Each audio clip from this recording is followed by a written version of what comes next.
I begged my husband 99 times to go with me to Jay Boone's concert. On the 100th time he finally bought 2 front row tickets, dressed to the nines. I was stopped at the entrance by security because I couldn't produce my ticket.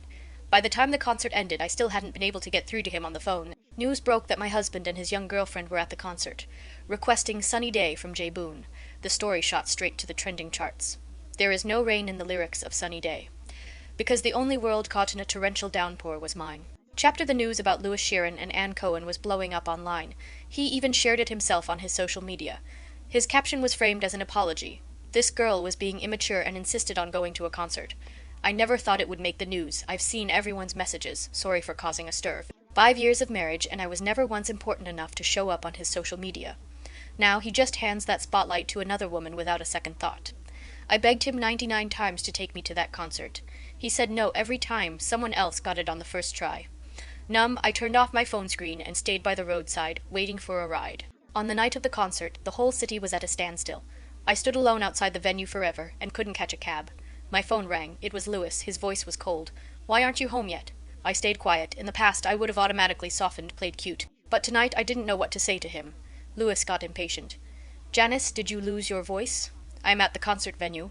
He went silent like he'd finally remembered he'd promised to come with me. I just never expected he'd bought the tickets, only to use them to take Anne. "Wait for me in the parking lot. I'll come get you." I didn't really believe him, but I didn't want to keep waiting for a cab either, because it started pouring, a full-on storm. The whole city lost power. I took shelter in the parking lot, looking like a mess, using nothing but my phone screen to see.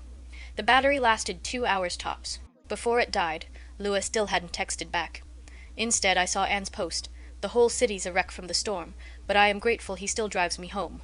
My sunshine. The picture showed Louis's profile, one hand on the steering wheel. I smiled faintly, a strange sense of relief washing over me. Fine.